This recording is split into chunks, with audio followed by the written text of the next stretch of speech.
Maat, or Maat, was the ancient Egyptian concept of truth, balance, order, harmony, law, morality, and justice. Maat was also personified as a goddess regulating the stars, seasons, and the actions of both mortals and the deities, who set the order of the universe from chaos at the moment of creation. Her ideological counterpart was Isfet, the earliest surviving records indicating that Maat is the norm for nature and society, in this world and the next, were recorded during the Old Kingdom, the earliest substantial surviving examples being found in the pyramid texts of Unis. Later, as a goddess in other traditions of the Egyptian pantheon, where most goddesses were paired with a male aspect, her masculine counterpart was Thoth, as their attributes are similar. In other accounts, Thoth was paired off with Seshat, goddess of writing and measure, who is a lesser-known deity. After her role in creation and continuously preventing the universe from returning to chaos,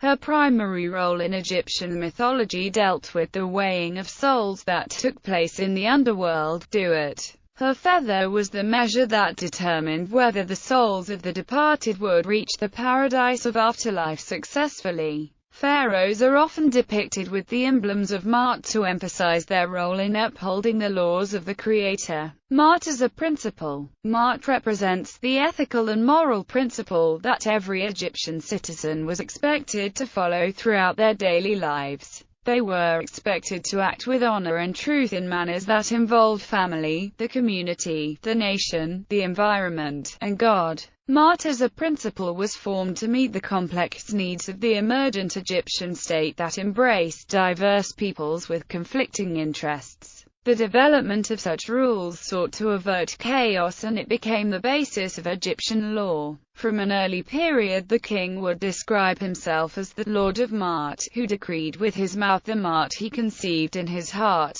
The significance of Maat developed to the point that it embraced all aspects of existence, including the basic equilibrium of the universe, the relationship between constituent parts, the cycle of the seasons, heavenly movements, religious observations and fair dealings, honesty and truthfulness in social interactions. The ancient Egyptians had a deep conviction of an underlying holiness and unity within the universe. Cosmic harmony was achieved by correct, public and ritual life. Any disturbance in cosmic harmony could have consequences for the individual as well as the state. An impious king could bring about famine or blasphemy, blindness to an individual. In opposition to the right order expressed in the concept of Maat is the concept of Isfet, chaos, lies and violence. In addition to the importance of the Maat, several other principles within ancient Egyptian law were essential, including an adherence to tradition as opposed to change, the importance of rhetorical skill, and the significance of achieving impartiality and righteous action. In one Middle Kingdom text, the Creator declares, "I made every man like his fellow." Maat called the rich to help the less fortunate rather than exploit them, echoed in tomb declarations. "I have given bread to the hungry and clothed the naked, and I was a husband to the widow and father to the orphan."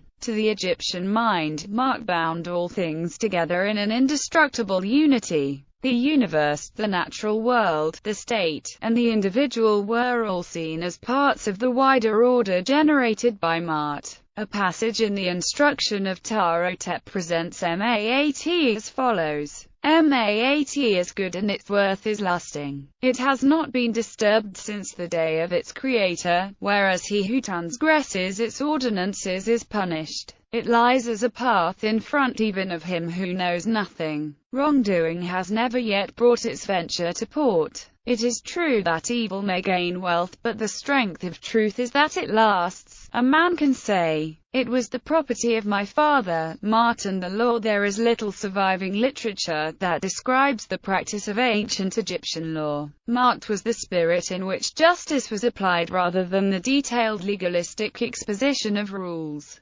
Maat represented the normal and basic values that formed the backdrop for the application of justice that had to be carried out in the spirit of truth and fairness. From the 5th dynasty onwards, the vizier responsible for justice was called the priest of Maat, and in later periods judges wore images of Maat. Later scholars and philosophers also would embody concepts from the wisdom literature, or sabbat. These spiritual texts dealt with common social or professional situations and how each was best to be resolved or addressed in the spirit of Maat. It was very practical advice, and highly case-based, so that few specific and general rules could be derived from them. During the Greek period in Egyptian history, Greek law existed alongside Egyptian law. The Egyptian law preserved the rights of women who were allowed to act independently of men and owned substantial personal property, and in time this influenced the more restrictive conventions of the Greeks and Romans. When the Romans took control of Egypt, the Roman legal system which existed throughout the Roman Empire was imposed in Egypt. Maat and scribes held prestigious positions in ancient Egyptian society in view of their importance in the transmission of religious,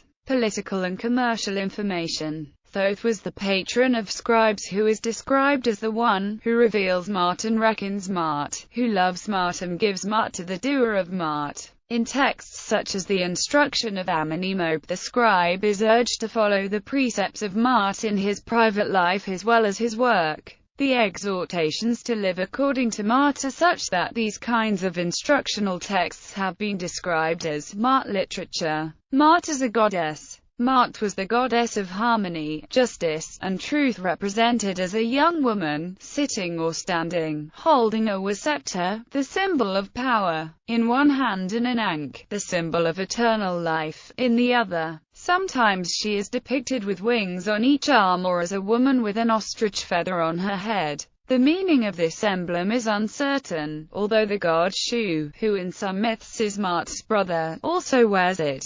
Depictions of Maat as a goddess are recorded from as early as the middle of the Old Kingdom. The sun god Ra came from the primeval mound of creation only after he set his daughter Maat in place of Isfit. Kings inherited the duty to ensure Maat remained in place, and they with Ra are said to live on Maat, with Akhenaten in particular emphasizing the concept to a degree that, John D. Ray asserts, the king's contemporaries viewed as intolerance and fanaticism. Some kings incorporated Maat into their names, being referred to as Lords of Maat, or Merry Maat. Maat had an invaluable role in the ceremony of the weighing of the heart. Temples of Maat. The earliest evidence for a dedicated temple is in the New Kingdom era. Despite the great importance placed on Maat, Amenhotep III commissioned a temple in the Karnak complex, whilst textual evidence indicates that other temples of Maat were located in Memphis and at Deir el-Medina. The Maat temple at the Karnak complex was also used by courts to meet regarding the robberies of the royal tombs during the rule of Ramesses IX.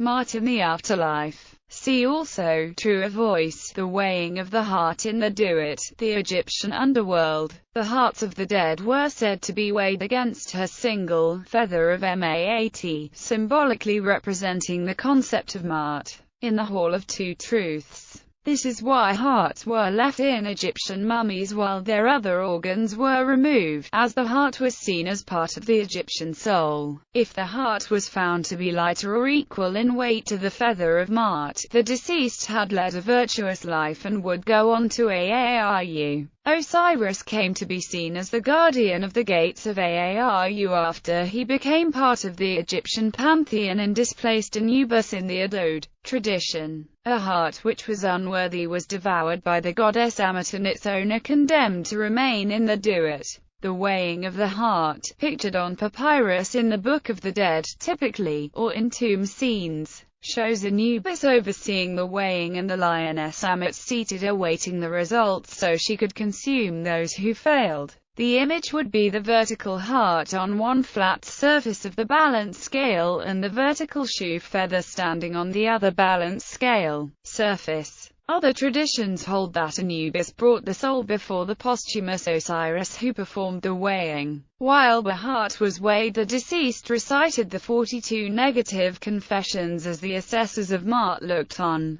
Maat and funerary texts. Egyptians were often entombed with funerary texts in order to be well equipped for the afterlife as mandated by Egyptian burial customs. These often served to guide the deceased through the afterlife, and the most famous one is the Book of the Dead or Papyrus of Ani. The lines of these texts are often collectively called the 42 Declarations of Purity. These declarations varied somewhat from tomb to tomb as they were tailored to the individual, and so cannot be considered a canonical definition of Maat. Rather, they appear to express each tomb owner's individual practices in life to please Maat, as well as words of absolution from misdeeds or mistakes made by the tomb owner in life could be declared as not having been done, and through the power of the written word, wipe particular misdeed from the afterlife record of the deceased. Many of the lines are similar, however, and paint a very unified picture of Maat.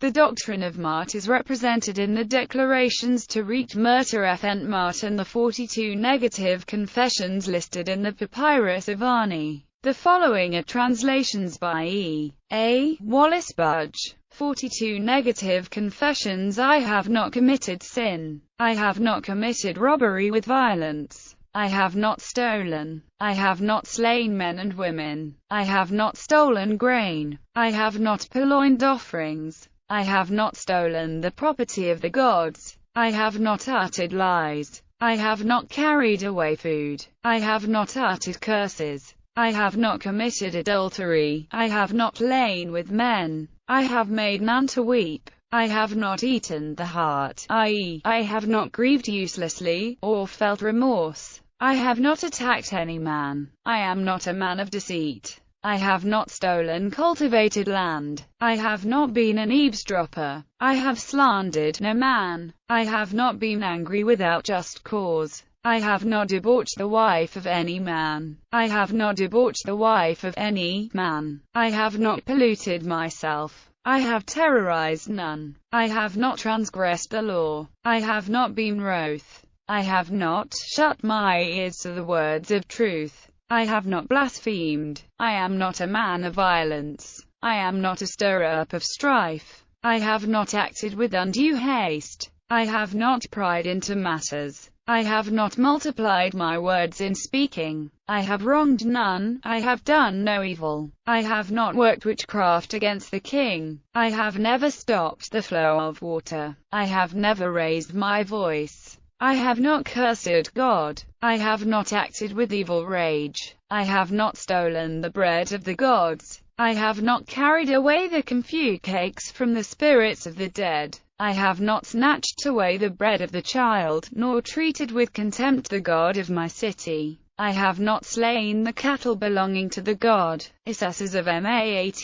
The assessors of Maat are the 42 deities listed in the Papyrus of Nebseni, to whom the deceased make the negative confession in the Papyrus of Ani. They represent the 42 united nomes of Egypt, and are called the hidden Maati gods, who feed upon Maat during the years of their lives, i.e., they are the righteous minor deities who deserve offerings. As the deceased follows the set formula of negative confessions, he addresses each god directly and mentions the nome of which the god is a patron, in order to emphasize the unity of the nomes of Egypt.